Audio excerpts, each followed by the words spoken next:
నుంచి ఇంకా డ్రైవర్ ప్రసాద్ కూడా వాంగ్మూలం ఉంది, మీకు అందరికి ఇస్తున్నా కాబట్టి మీరు కూడా చదవండి.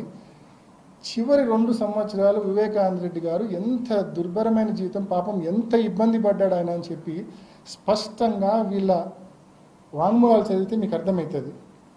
అసలు he was desperately waiting for some big money. పెద్ద ఎత్తున డబ్బు వచ్చే పరిస్థితికి వచ్చే దానికోసం వెయిట్ చేస్తూ ఉన్నాడని చెప్పి దీంట్లో ఉంది. Sir's anxiety and eagerness to receive money kept on increasing, and I heard him talk desperately about money. He is consuming excessive alcohol and cigarettes and also lies down on the stairs. Sometimes I carried Vivekananda sir inside his house.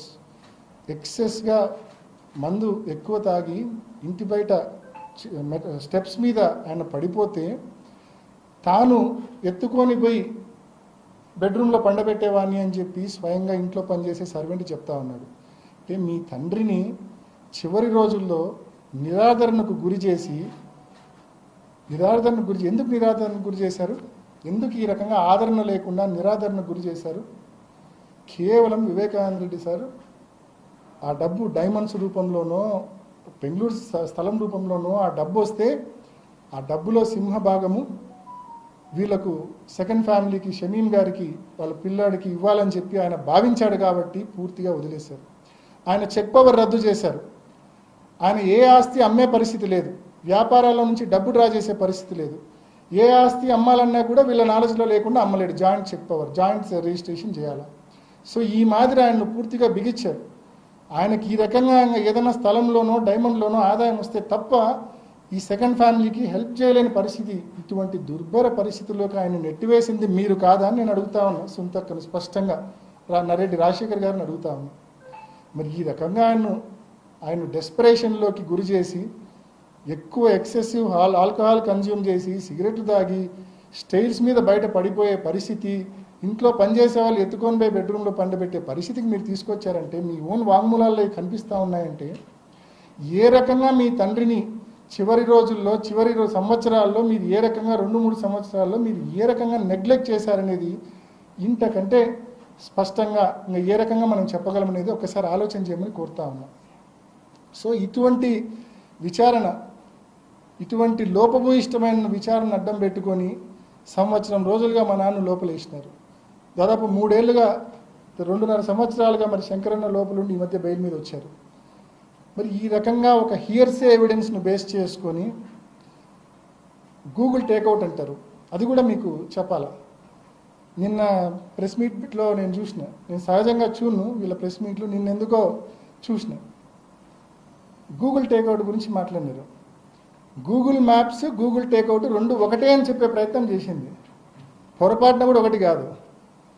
Google మ్యాప్స్లో మనం ఒక లొకేషన్కి పెడితే లొకేషన్కు స్పష్టంగా తీసుకొని పోతుంది Google map.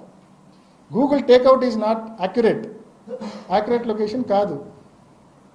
Google takeout యొక్క యాక్యురసీని గూగులే certify చేయట్లేదు. 20 మీటర్ల నుంచి 1000 మీటర్ల వరకు దాని యొక్క కరెక్షన్ ఫ్యాక్టర్ ఉంటుంది. నెంబర్ 1. నెంబర్ 2, నువ్వు ఫోన్లో వైఫై వాడితే ఒక మాదిరి యాక్యురసీ ఉంటుంది, ఫోన్లో మొబైల్ డేటా వాడితే ఒక మాదిరి యాక్యురసీ ఉంటుంది. సో ఈ మాదిరి దాని యాక్యురసీ అనేది ఇంట్లో ఉంటే ఒక మాదిరి యాక్యురేట్ ఉంటుంది, ఇంటి బయట ఉంటే ఒక మాదిరి యాక్యురేట్ ఉంటుంది. సో గూగుల్ టేక్అవుట్ నువ్వు ఈరోజు ఎక్కడున్నావు అనేది 3 ఏళ్ల తర్వాత నువ్వు తీసింది అది. And it can be fabricated also. So ఆ రకమైనటువంటి లోపభూయిష్టమైన గూగుల్ టేక్అవుట్ని అడ్డం పెట్టుకొని ఒకటి దస్తగిరి హియర్సే ఎవిడెన్స్ అండి. దస్తగిరితో స్వయంగా అవినాష్ రెడ్డో, భాస్కర్ రెడ్డో, శంకర్ రెడ్డి మాట్లాడని చెప్పాడు. నాకు ఎర్రగంగిరెడ్డి చెప్పాడు, పెద్దోళ్ళు వెనకలు ఉన్నారు మనకు డబ్బులు ఇస్తారని చెప్పి Erra Gangi Reddy. That is hearsay evidence. ఆడా ఈడా ఇన్నది అది, అదొక హియర్సే ఎవిడెన్స్. రెండోది గూగుల్ టేక్అవుట్, ఇందాక నేను చెప్పింది. ఈ గూగుల్ టేక్అవుట్ ఆధారంగా అంటే ఇప్పుడు మా కాంపౌండ్లో ఉన్నాడన్న వ్యక్తి పులివెందుల ఆర్టీసీ బస్ స్టాండ్ దగ్గరైనా ఉండొచ్చు 1000 మీటర్ల కరెక్షన్ ఫ్యాక్టర్ అంటే. So and note this point, it can be fabricated also.